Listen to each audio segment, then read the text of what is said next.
네, 우리 양옆에 자우분들에게 반가운 우리 형제자매들 모였는데 은혜 많이 받으세요 라면서 축복합시다. 예, 은혜 많이 받으시기 바랍니다. 오늘 본문을 배경으로 본문의 지명인 베데스다라는 제목으로 하나님 말씀을 전하겠습니다. 오늘 본문의 배경은 이렇습니다. 예수님께서 하루는 예루살렘으로 올라가셨습니다. 예수님뿐만 아니라 평소보다 많은 이스라엘 사람들이 지금 예루살렘과 예루살렘 성전 안으로 가득 사람들이 꽉 차 있습니다. 왜냐하면은 오늘 성경에 보니까 오늘 이날은 명절날이라고 나와 있습니다. 명절. 어떤 명절이고 또 어떤 절기인지는 성경이 기록하고 있지 않습니다. 아마도 그것은 그렇게 중요한 것이 아니기 때문에 어느 명절인지를 우리가 꼭 알려주려고 하는 목적이 아니라 오늘 이 본문의 말씀의 배경은 예수님의 그 행적과 예수님의 그 표적에 나타난 하나님의 깊으신 뜻이 무엇인지 알려주려는 성경의 저자의 의도가 있는 것으로 보입니다. 여러분, 명절은 어떻습니까? 명절은 축제죠. 축제. 영어 번역에서도 이 명절을 페스티벌이라고 나오는데 지금 수많은 인파가 몰려서 축제를 즐기고 있는 바로 그때에 우리 예수님께서는 그 축제의 장소가 아니라 따로 한 장소에 따로 가셨다는 것이죠. 의도적으로 예수님은 그 장소로 가셨습니다. 그 장소가 오늘 성경에 보니까 바로 베데스다라는 지역에 가셨다는 것이죠. 이 베데스다는 성전 양문 곁에 있는 연못가입니다. 연못가. 행각 5행각이 있는 연못가인데 여러분 19세기에 자유주의 신학자들이 오늘 이 본문을 가지고 예루살렘에 지금 가보니까 연못가가 없더라. 그 흔적이 없더라. 그래서 그 연못가를 못 찾자 이 사람들이 이 베데스다 연못은 실제로 존재하지 않는 곳이라고 주석을 쓰고, 그리고 이 베데스다는 가상의 공간으로서 요한이 이야기 흐름상 만들어낸 허구일 뿐이라고 그들이 주장했습니다. 근데 과연 그럴까? 하나님께서 화가 단단히 나신 것 같아요. 그래서 19세기에 그들이 그렇게 주장했는데 얼마 안 돼서 19세기 후반에 1888년도에 고고 유적 학자들을 통해서 땅을 파보니까 그곳에 정확히 성전 양문 곁에쯤에 북동쪽 쪽에 바로 그곳에 유적이 발견됐어요. 베데스다 연못가.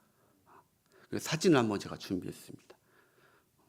이게 한 140-50년 전에 발견된 건데, 이게 정확히 연못가입니다. 땅속에 성경에 기록된 대로 정확하게 행각 5개가 있는 연못, 그리고 정확히 성전 북동쪽의 양문 곁에 정확히 발견되었습니다. 성경이 허구라면서 믿지 않았던 자들은 정말 어리석고 부끄럽게 하나님이 만드셨던 그런 증표입니다. 성경이 요새 여러분 잘 경계하셔야 됩니다. 모든 신학교 가운데 점점 자유주의 신학자의 물결이 번져서 성경을 자꾸 이성적으로 해석을 하고 믿음으로 보지 않고 하나님의 말씀으로 보지 않는, 그렇게 해석하는 경우가 너무 많은데, 우리 사랑하는 성도들은 하나님의 말씀을 이해가 되든 이해가 안 되든 살아계신 하나님의 말씀으로 온전히 받고 믿으시는 은총이 있으시길 바랍니다. 그래서 여러분 사진 그 다음 사진 한번 보여주시겠어요? 지금 이스라엘 예루살렘의 모습도 한번 제가 보여드리겠습니다. 이게 그 당시에 예수님 당시에 예루살렘이 어땠는지 위에서 가상으로 완전 거의 흡사하게 해놓은 것입니다. 저기 오른쪽 위쪽에 보이는 것이 바로 이게 모든 것이 예루살렘 성벽이고 요새이죠. 오른쪽엔 기드론 골짜기, 밑에는 흰농 골짜기 이렇게 해가지고 이번 구약 성경에 보면은 하나님께서 예루살렘을 독수리가 날개를 품은 것 같이 이렇게 품은 것 같이 다 요새로 품고 계시는, 산과 골짜기로 품고 계시는 아주 아름다운 요새입니다. 그 오른쪽에 있는 것이 바로 예루살렘 성전입니다. 그 위쪽에 좀 보십시오. 그 위쪽에 네모난 거 2개가 있죠. 그것이 바로 저기 베데스다 연못가입니다. 저것이. 그 다음 사진, 이게 지금 2000년이 지난 요새의 사진입니다. 그런데 예루살렘 성전은 아시다시피 회파됐고 그 가운데 이슬람 사원이 세워졌죠. 그리고 통곡의 벽이 있고 저기선 지금 연못가가 보이지 않죠. 다시 그 다음 사진, 좀 더 구체적으로 저기 예루살렘 성전이 보이고요. 저기 예루살렘 성전에는 양문이라고 있습니다. 양문은 말 그대로 양이 들어갔다 나갔다 하는 문인데 나올 수는 없겠죠. 왜냐하면 양은 제사를 드리러 가는 그 짐승 양을 데리러 출입하는 그 문이 북동쪽에 있었대요. 북쪽에. 그 곁에 정확히 저렇게 꼭 성냥갑처럼 2개의 사각형이 있는데 저것이 바로 베데스다 연못입니다. 네. 조금 더 그 다음 사진으로 보여드리겠습니다. 네, 저렇게 되어 있습니다. 당시 예루살렘 성전 북동쪽에 있었고요. 이것이 여러분들 조형물인데 연못이라고 하기보다는 이게 일단 말씀드리겠지만 여러분 이거는 온천이고 목욕탕 같은 곳입니다. 이따가 제가 이제 설명드릴 거예요. 연못이라기보다 온천이다. 자, 이거를 명심하시고 다시 오늘 성경 말씀을 1절과 2절을 한번 다시 읽어보겠습니다. 시작. 그 후에 유대인의 명절이 되어 예수께서 예루살렘에 올라가시니라. 예루살렘에 있는 양문 곁에 히브리 말로 베데스다라 하는 못이 있는데 거기 행각 5이 있고, 무슨 말인지 알겠죠? 이제 상상이 되시죠? 예수님이 지금 예루살렘 가기 전에 예루살렘 안에 들어가서 축제를 벌이시는 것이 아니라 외지고, 이따가 말씀드리겠지만 그곳에 의도적으로 가신 거예요. 여러분 이 연못의 이름이 베데스다라고 합니다. 베데스다. 베데스다라는 이름의 뜻이 무엇이냐면은 베트라는 집이라는 뜻, 그 히브리 말로 베트가 집이거든요. 집이라는 말과 그리고 헤세드 은혜라는 말이 합성어입니다. 그래도 베트 헤세드 그래서 베데스다 이렇게 합성어가 돼서 베데스다가 된 거예요. 그게 무슨 말입니까? 자비의 집. 이곳은 바로 은혜의 집이라는 뜻입니다. 그곳은 자비의 집이고 은혜의 집. 여러분 정말 이름이 정말 아름답고 은혜가 넘치는 것 같죠. 너무 좋은 이름이다라고 저는 생각이 드는데 사실 근데 이 베데스다에 어떤 사람들이 모였는지를 보면은 그닥 그 이름값 못하는 아름답지 않은 곳이었다는 것이죠. 오늘 3절 4절 한번 보겠습니다. 그곳에 어떤 사람들이 있었는지. 시작. 그 안에 많은 병자, 맹인, 혈기 많은 사람들이 누워 물의 움직임을 기다리니. 4절. 이는 천사가 가끔 못에 내려와 물을 움직이게 하는데 움직인 후에 먼저 들어가는 자는 어떤 병에 걸렸든지 낫게 되밀어라. 아멘. 그러니까 여러분 이 안에는 몸이 온전하고 성한 자는 없었다는 것이요. 다 병든 자 그리고 장애를 입은 자, 은혜와 정말 자비가 필요한 자들이 그 안에 모여들었다. 많은 병자들과 장애를 가진 자들이 모였습니다. 맹인들, 다리 저는 사람들, 대표적으로 혈기 마른 자들, 어떤 자들은 이게 중풍병자들이라 합니다. 그 다음 사진, 그래서 이제 그 안에 굉장히, 그 다음 사진 한번 보여주시겠어요? 그 안에 굉장히 많은 사람들이 있는데 이렇게 있었을 것이다. 한번 그려보시면서 말씀을 따라오시면 될 것 같아요.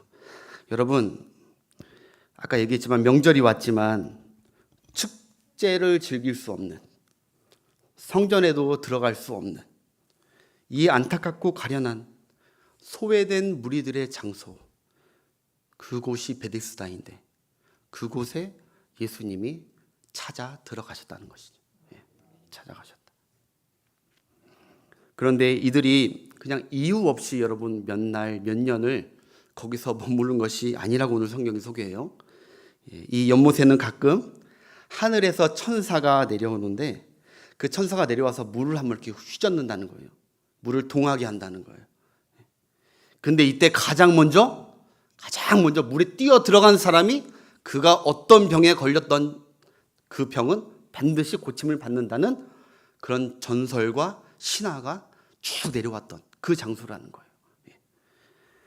여러분, 그래서 아마 수백 명의 환자들이, 그 병자들이 이 베데스다를 떠나지 못하고 아마 모여 있었을 것입니다. 왜 그래요? 왜? 언제 천사가 나타날지 모르니까. 여러분, 두려워서 화장실이라도 갔겠습니까? 화장실 가도 불안했을 것입니다. 언제 나타날지 모르니까. 여러분, 언제 사탄이 나와서 물을 동할지 모르니까. 여러분, 여기서 가끔이란 말이 여러분, 이게 그냥 말 같지만 굉장히 무서운 말입니다. 가끔 그 물이 동할 때만을 꼼짝 못하고 기다려야 됩니다. 행여나 잠깐 자리라도 옮기면 자리 뺏겨버리는, 우리 시대에도 그런 게 많잖아요. 명당 자리를 뺏겨버리면 안 돼.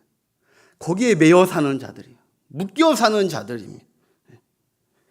며칠이 될지, 몇 주 만일지, 아니 몇 해 만에 그 한 번의 찬스가, 한 번에 물이 동일지도 알 수도 없는, 아무도 모르기에 이 가끔이라는 이 전설적 믿음 가운데 사람들이 피말라가고 있었을 것입니다. 이곳 이름이 정말 아름다운 은혜의 장소, 자비의 장소일지 몰라도, 이름이 그렇다 할지 몰라도, 오직 그 한 사람, 오직 1등만이 그 못에 들어가서 은혜를 입을 수 있는 장소라면 이곳은 은혜와 자비의 장소가 아니라 무자비한 장소이죠. 무자비한 장소입니다. 여러분, 그런데 이걸 아셔야 됩니다. 이게 우리가 얼핏 보면은 성경에 기록됐으니까 천사가 내려왔다고 하니까 이게 하나님께서 이 불쌍한 사람들을 위해 어쩌다가 한 번씩 천사를 내려줬다는 그런 생각이 들 수도 있습니다. 들 수도 있지만 여러분, 하나님의 은혜와 자비는 이렇게 경쟁하면서 쟁취하고 등수놀이나 하는, 하나님은 그런 무자비하신 하나님이 아니십니다. 이건 하나님이 천사를 보낸 그런 전설이 아니에요. 여러분, 그 당시 유대 전승의 미시나에 따르면, 그 당시에 기록된 거예요. 미시나에 따르면 그곳에 당시 로마 군이 세워둔 한 조각상이 있었다고 해요. 우리 사진 한번 보여주시겠어요? 여기 5 행각이라고 했죠. 4개의 기둥에 행각이 있고 가운데 행각이 하나 더 있었대요. 근데 거기에 중앙에 이 조각상이 하나 놓여 있었던 거예요. 여러분, 이 조각상이 무엇이냐면 이거는 그리스 신화에 나오는 의술의 신, 치료해 주는 신, 의술의 신 에스클레피오스라는 신이래요. 이게 지금 이게 발굴이 된 거예요. 그래서 그 미시나가 사시는 걸 알았어요.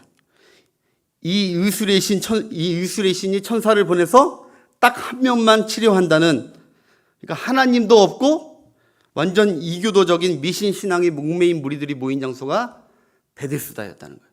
신앙촌이 아니었다는 거예요. 신앙이 가득한 사람, 하나님을 간절히 찾고 찾은 사람들이 모인 것이 아니라 하나님도 없고 어떤 신이든 나에게 내가 꼭 필요한 내 소망과 내 미래 그 부푼 꿈을 이룰 수 있는, 그것을 해줄 수 있는 것을 간절히 매달리고 있는 그 가련한 인생들이 거기 있었다는 것이죠. 여러분, 뭘까요? 너무 간절하니까 사람들이. 정말 간절해 보십시오. 그러면은 이해가 될 거기도 해요. 너무 간절하니까. 근데 어떤 신이든 상관없다는 거예요. 근데 이게 위험한 것이, 이게 이성적 판단을 잃어버리고 과학적 사고방식도 없는, 그냥 누가 뭐라 하더라라는 그 귀에만 쏙긋해가지고 그저 나에게 원하고 필요한 것만 얻고 쫓아가려는 그런 사람들의, 연약한 사람들의 모습, 썰에 목매이고 의존하는 삶의 인생. 이곳이 나중에 밝혀진 사실이지만, 다시 이제 베데스다 보여주시면 됩니다. 이곳이 나중에 밝혀진 사실인데요, 이곳은 땅속에 용암이 지나가는 온천이고 간열천 지역이라고 밝혀졌어요. 용암이 밑에 지나가는데, 그래서 이따금 땅속에 용암이, 그 용암가스가 분출해가지고 그때 물이 이렇게 솟구치는 거죠. 간열천처럼 부글부글 하면서 움직이면서. 이 물이 솟구치는 현상이 가끔 일어나는 곳이에요. 얼마나 어리석은 거예요. 그래서 그때 이게 용화값수가 나오면 유황 성분이 나오잖아요. 유황 성분. 그걸로 인해서 간혹 가다가 그 물에 피부병이나 뭐 성인병 같은 게 치료가 된 것이죠. 그래서 치료된 사람들이 있다고. 이따가 얘기하겠지만 시간이 될지 모르겠지만 거기서는 여러분 중한 질병 환자들이 정말 치료가 필요한 자들이 들어가지 못해요. 여러분 맹인이 어떻게 들어갑니까? 물이 동안인 것을 보지를 못하는데 다리 저는 사람이 어떻게 제일 먼저 들어갑니까? 그들의 힘과 손 많은 사람들이 어떻게 들어가요? 여러분 자다가 앉다가 한번 오래 앉다가 일어나 보십시오. 혈기 마르는 것은 마비가 오는 거거든요. 이렇게 앉다가 막 일어나면 우리 이러잖아요. 이렇게 꼭 움직일 수 있습니까? 못 움직이죠. 혈기 마른 자들 그런 자들입니다. 이 사람들은 헛된 꿈과 희망을 갖고 있는 거예요.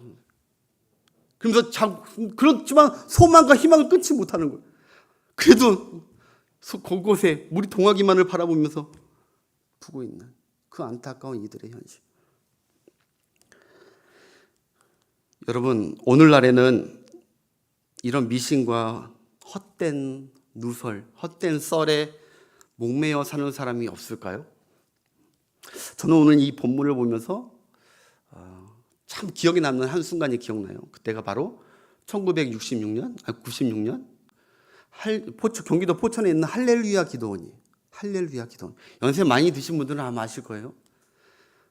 지금부터 한 거의 30년 전이죠. 할렐루야 기도원. 여러분 그 기도원 원장님이 어느 날 그 김계화 씨가 기도를 하는데 하나님께서 음성을 주셨다는 것이죠. 이 기도 너를 통해서 내가 물로 생명을 일으키고 복음을 전파하겠다고.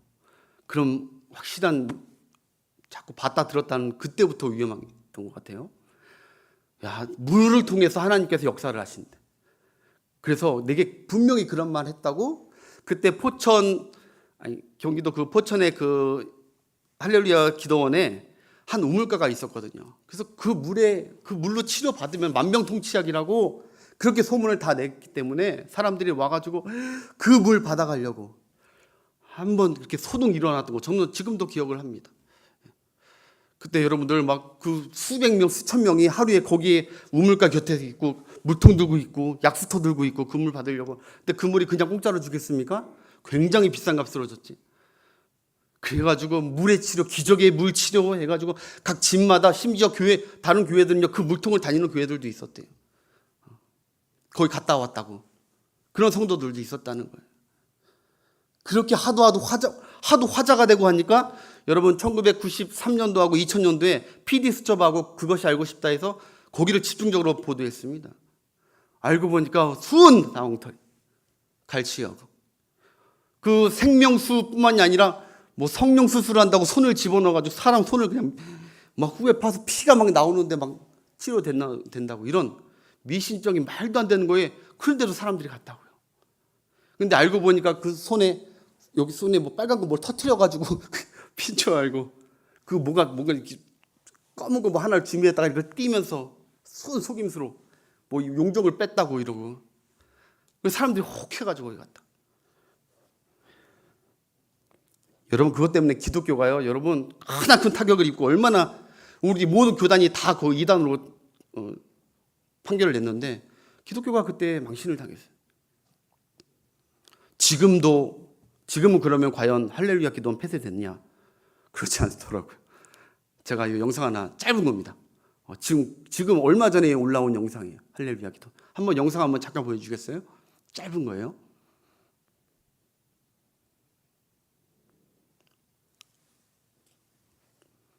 여기가 할렐루야 기도원. 지금. 거기에 온천수 베데스다라고 하는 유명 만들어서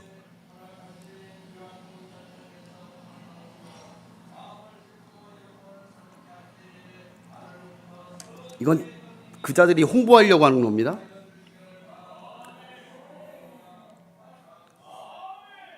저기서 아멘 소리가 나.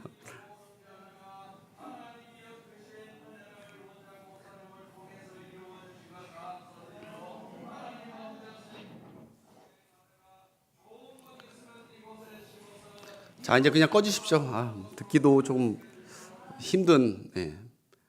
하나님 무슨 우리 할렐루야 기도원들 여기서 다 치료받게 해주시 이 물을 통해서 하나님 치료한다고 약속해 주셨으니 이런 말 같지도 않은 걸로 이단들이 이렇게 합니다. 여러분, 이단들은요 몸이 약한 자와 정신 약한 자, 믿음 약한 자, 간절한 자들을 이렇게 벼랑 끝에 있는 자들을 몰아냅니다. 미혹하고 갈취하고 헛된 꿈과 썰들을 푸는 자들입니다. 성경은 이들을 늘 경계하라고 우리 주님이 말씀하셨습니다. 여러분 깨어서 분별력 있는 신앙생활 하시길 주의 이름으로 축복합니다. 예, 사진 하나 더 보여주겠습니다. 하나 갖고 부족한 것 같아서 좀 준비했습니다. 이게 누구이고 이게 뭐 하는 사람인가. 여러분 아시는 분, 연세 드신 분들은 아시겠지만 이게 전도관의 그죠? 천부교회 박태선 씨, 박태선 교주예요. 매달 중순에 이 덕소입니다. 덕소 그들의 신앙촌이라고 하는 덕소에 수백 개의 물통을 갖다 놔가지고 그 앞에 저 교주가 안수를 하는 거예요. 물에. 그러면 저 물이 갑자기 기적의 물로 변하는 거예요. 저분이 엘리야이고 하나님이에요. 그러니 거기에 돈을 투자해주고 뭐 해가지고 모든 병진자들이 다 오는 거예요. 떼돈 벌었어요. 근데 여러분들 이분이 77세 얼마 후에 돌아가셨거든요. 이분이 어떤 걸로 돌아가셨냐면은 폐결핵, 당뇨 합병증, 심장염 이런 걸로 그 물이 그렇게 효능이 있다고 하면서 그렇게 자기 목숨을 구하지 못한 거예요. 다 거짓이죠. 여러분 그 다음 사진 한번 더 보겠습니다. 그 이재록의 만민중앙교회, 교회라고 하지만 교회가 아닙니다. 이단입니다. 만민중앙교회라고 하는 이단이 이 전남 무안에 있는 무안 단물타라고 합니다. 이것도 역시 기적의 치료물이라고 그들이 홍보합니다. 여기서 좀 소문이 난 게 뭐냐면은 이 물로 얼굴을 세수를 하면은 쌍꺼풀이 생긴다고 하는 정말입니다. 그래가지고 쌍꺼풀 수술하지 말고 와서 얼굴 세수만 몇 번 하면 쌍꺼풀이 생긴다고. 만민중앙교회 단물터 전남 무안에 있답니다. 근데 여러분 저들이 막 거짓했어요. 미국 식약청에서 FDA에서 허가를 받았다. 인증 다 테스트 통과했다. 놀라운 신비의 물이라고 통과했다 했지만 대한민국에서 검사한 결과 영분 과다 함량으로 부작용 속출해가지고 결국 폐쇄를 했습니다. 저기는 안타깝죠. 쌍꺼풀 그곳이 바로 저기. 그 밖에 뭐 JMS 정명석 그 이단 교주는요, 뭐 월명수라고 들어보셨을 거예요. 월명수. 가수 활명수도 아니고 월명수. 근데 그분은 굉장히 젊은이들을 통해서 이렇게 하는 사람이거든요. 그래서 그 체험담, 거짓 체험담들을 막 인터넷에 퍼뜨려 가지고 그거 어떻게 해서든 월명수 팔고 이 신도로 자기 이단 신도로 들여오려는 아주 지략적으로 하는 이 이단이 또 정명석 이단 JMS. 아무튼 여러분 이단들 특징은요, 지나친, 한번 따라합시다. 지나친 신비주의자들이다. 네, 그거 한번 명심하십시오. 신비 쪽으로 완전 치우칩니다.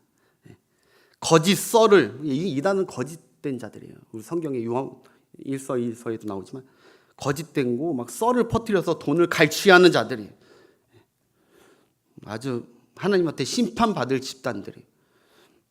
사랑하는 여러분, 우리 아무리 간절하고 다급해도 우리는 믿음으로 살아야 될 줄 믿습니다.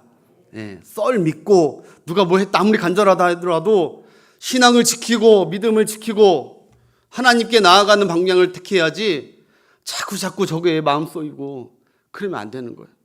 여러분 진리와 그 약속의 말씀을 붙들고 살아야 합니다. 우리는 성경과 기독교에 물론 여러분 신비가 없는 것이 아닙니다. 하나님은 놀라운 능력의 하나님이시기 때문에 수많은 신비가 있지만 기독교는 신비주의의 종교가 아닙니다. 신비를 통해서 사람들을 몰려오는 종교가 아니라는 것입니다. 신비를 통해서 그들에게 희망을 주는 종교가 아니라는 말이죠. 우리는 살아계신 하나님과 그분의 약속 그리고 그분이 보내신 예수 그리스도로 말미암아 우리 어떤 상황 가운데서도 우리를 일으키시고 우리에게 능력 주시고 우리에게 믿음을 더하시는 그분에게 나아가는 신앙이 있는 것이죠. 신비주의 따라가지 마시길 주의 이름으로 축복합니다. 약속을 믿고 여호와 하나님을 앙망하면서 믿음의 기도를 하면서 살아가다 보면 여러분들의 모든 것들은 하나님의 은혜로, 치료로 하나님께 때에 따라 하나님께서 자비를 베풀어 주실 줄 믿습니다. 그래서 우리 야고보서 5장 13절 16절 한번 13절부터 쭉 보겠습니다. 혹시 이 가운데 병든 자, 아파하는 자, 하나님 앞에 베데스다의 그런 간절함처럼 있는 분들 계시다면 이 말씀 꼭 가져가셔야 돼요. 시작. 고침을 받은 사람은 그가 누가인지 알지 못하나니? 아니 저기 야고보서요. 야고보서 5장 13절부터 16절. 너희 중에 고난 당하는 자가 있느냐? 그는 뭐하래요? 기도할 것이요. 즐거워하는 자가 있느냐? 그는 찬송할지니라. 그 다음 절. 너희 중에 병든 자가 있느냐? 그는 교회의 장로들을 청할 것이요. 믿음의 사람들을 청하래요. 그들은 주의 이름으로 기름을 바르며 그를 위하여 기도할지니라. 15절. 믿음의 기도는 병든 자를 구원하시니 주께서 그를 일으키시리라. 혹시 죄를 범하였을지라도 사하심을 받으리라. 할렐루야. 이 말씀 붙들고 주님 의지하면서 살아야죠. 여러분 고난이 왔습니까? 질병 중이십니까? 끝까지 기도와 말씀으로 회개함으로 하나님께서 의인을 일으키시는 그 능력을 체험하시는 여러분들 되시길 주의 이름으로 축복합니다. 아무튼 여러분 오늘 본문으로 다시 와서 성경은 이 수많은 병자 중에 한 사람을 선택합니다. 우리 5절 한번 보겠습니다. 수많은 병자 중에 성경과 예수님은 이 한 사람 택해요. 거기서 38해 된 병자가 있더라. 아멘. 여러분 38년 동안 중암병에 시달린 자가 여기 나옵니다. 여러분 우리 교회가 올해 설립 몇 주년이죠? 37주년입니다. 1985년에 우리 교회가 기척했어요. 그러면 예를 들어서 지금 이 사람이 지금의 사람이라면 이자 언제부터 아팠습니까? 1984년부터 지금까지 그 오랜 기간 한 번도 치료를 못 받고 계속 아팠던 거예요. 힘든 거죠. 영적으로나 몸적으로나 모든 게 다 지쳐버린, 도저히 자기 힘으로 별의별 노력을 다 했지만 할 수 없는 이 가련한 자. 얼마나 가련한 자입니까 여러분. 그리고 아직도 이 사람은 미신에 목매여서 허황된 소망만 부여잡고 있는 불쌍한 정말 자입니다. 여러분 설사 베데스다가 물이 동한다 할지라도 절대 이 사람은 죽을 때까지 스스로 먼저 들어가지 못합니다. 오늘 보니까 누워있다고 합니다. 혈기 마른 자입니다. 그런 소망이 없는 자에게, 그런 허황된 꿈만 꾸고 있는 그 자에게, 미래가 없는 자에게 예수님이 그 자를 찾아가셨다는 것이죠. 할렐루야. 6절부터 9절까지 빨리 하고 시작. 6절부터 시작. 예수께서 그 누운 것을 보시고 병이 벌써 오래된 줄 아시고 이르시되 내가 나고. 예수님이 이미 아셨어요. 그 사람이 난 38년 됐습니다 얘기하기도 전에 예수님은 다 하시고 갔었습니다. 7절. 병자가 대답하되 주여 물이 움직일 때에 나를 못에 넣어주는 사람이 없어. 내가 가는 동안에 나를 사람이 먼저 내려가니라. 예수께서 이르시되 일어나 내 자리를 들고 걸어가라 하시니 그 사람이 곧 나와서 자리를 들고 걸어가니라. 아멘. 아멘. 여러분 예수님께서 내가 낫고자 하느냐 물었으면은 예 낫고 싶습니다 라고 하든지, 아니 당연히 그러면 내가 낫고 싶어서 여기 있지, 이런 얘기가 나와야 되는데 이 사람은 지금 불평하고 원망합니다. 그 입에서 내가 낫고 싶어도 못 낫습니다. 나 같으면 그럴 것 같아요. 그러면 너 여기 왜 있는 거냐? 그러면 너 여기 왜 있어? 근데 이 사람은 지금 예수님이 주님인지도 모릅니다. 하나님의 아들인지도 모릅니다. 물어보니까 짜증났는지 누가 나를 데려갈 자가 없다는 거예요. 그래도 예수님이 그 자를 보고 고쳐주시는 은혜. 여러분 사진 맨 마지막 장 한번 보여주시고요. 여러분 예수님께서 그가 굳이 자기 형편과 처지를 말하기도 전에 예수님은 그를 이미 아시고 계셨습니다. 그가 지금 자기 앞에 있는 분이 예수님이시고 하나님의 아들인 줄 아는 믿음이 그에게는 없었습니다. 그 믿음조차도 없었습니다. 그래도 예수님은 그를 고쳐주셨고 구원해 주셨고 새 삶을 주셨다는 사실입니다. 할렐루야. 우리 예수님이 이런 분이십니다. 여러분, 제가 말씀드리고 싶은 건 이겁니다. 자비의 집인 이 베데스다에 자비는 없습니다. 그러나 진짜 자비요 은혜인 분이 나타나신 것입니다. 그분이 바로 우리 예수님입니다. 예수님 자체가 하나님이시고 자비와 은혜가 충만하신 분이에요. 여러분, 오늘 이 본문이 우리에게 알려주는 표적의 의미가 무엇이냐면 바로 그곳에 정말 수많은 가련한 자들이 허다했는데 왜 유독 이 38년 된 이 병자만 예수님께서 고쳐주셨느냐는 것이죠. 왜 다른 사람은 안 불쌍합니까? 다들 불쌍하고 간절한 자들인데. 근데 여러분, 그 자가 예수님께 고침받은 것은 아무리 생각해도 이것은 한번 따라합시다. 은혜이다. 은혜더라고요. 은혜. 그 사람이 뭐 제일 오래되고 제일 불쌍해서 제일 간절해서 제일 급하니까 여러분, 성경은 그곳에 모든 자들이 다 불쌍한 자들로 이미 얘기했습니다. 이 사람에게 특별한 자격이나 조건이 있어서 예수님이 그 자를 찾아간 것이 아니라 자비로우신 주님께서 그냥 은혜로 찾아가셨다는 것이죠. 그래서 여러분, 본문이 말하는 것이 그거예요. 저와 여러분도 예수님이 왜 찾아오셨나 한번 생각해 보십시오. 왜 이 수많은 사람들 중에, 전 세계 많은 사람 중에 예수님께서, 하나님께서 왜 나를 찾아오셨나? 왜 나를 선택하고 나를 구원하시고 왜 내게 새 생명과 새 삶을 허락하셨나? 은혜밖에 없습니다. 은혜. 그 은혜로 사는 것입니다. 우리가. 굳이 예수님이 이 38년 된 병자를 꼭 집어서 찾아간 이유를 꼭 집으라고 하면은 예수님은 바로 그가 창세 전에 하나님께 선택받은 자임을 알고 있었기 때문에. 하나님, 이 다음 절에 나오는데 아버지께서 일하시니 내가 일한다. 하나님께서 선택하고 창세 전에 선택한 자들이기 때문에 예수님은 알아보시고 그에게 가셔서 그의 믿음을 보신 것도 아니고 그의 조건을 보신 것도 아니고 아무것도 안 봤습니다. 그냥 가서 그가 뭐 희망적으로 막 달려온 것도 아니고 간청을 한 것도 아닙니다. 그냥 그 은혜로 치료하고 구원해 주신 줄 믿습니다.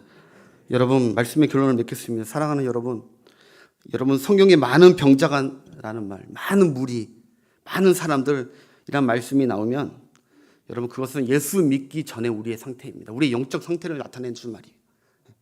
우리가 예수 믿기 전에는 우리가 다 그런 베데스다 앞에 있는 정말 허황되고 헛된 것들만, 그리고 그 끝에는 아무 소망이 없던 지옥 갈 수밖에 없는 우리들이요. 근데 우리가 뭐가 이쁘다고, 우리가 뭘 보시고 하나님께서 우리를 구원해 주셨을까? 그냥 은혜이구나. 그 은혜로 살아가시는 제발 저와 여러분들이 되시길 주의 이름으로 축복합니다. 주님께 모든 것을 자꾸 내지 마시고, 그리고 여러분, 어리석고 헛된 소망과 희망만 품었던 불행한 인생, 그 시절로 다시 가면서 안 됩니다. 오늘 일어나 걸어 나가라 했습니다. 다시 네가 여기 올 리는 없다는 것입니다. 그런데 오늘날 살아가면서 많은 사람들이 다시 베데스다로 헛된 꿈을 꾸면서 성도들 가운데서 가는 사람들이 있습니다. 안타까운 사람. 예수님만이 자비이십니다. 참 자비이시고 참 은혜이십니다. 우리의 소망이 되십니다. 할렐루야. 여러분, 물이 동할 때, 환경이 동할 때를 바라보고 내 자식이나 내 가정이나 어떤 게 환경이 동해서 내가 자비와 어떤 축복이 있기를 바라지 마시고, 그곳에서는 자비와 은총이 없습니다. 무자비한 세상입니다. 물이 동하는 것을 간절히 바라지 마시고 예수님의 마음을 동하십시오. 예수님의 마음을 흔들 수 있는 이제 구원받았기 때문에 그 믿음으로 살아. 그러면 날마다 주님의 마음이 동해지시고 우리에게 다가와 또 찾아오시고 계속해서 우리에게 자비의 은총을 베풀어 주시는 은혜의 하나님이신 줄 믿습니다. 그런 은혜로 살아가시는 여러분들 되시길 주의 이름으로 축복합니다. 기도하겠습니다.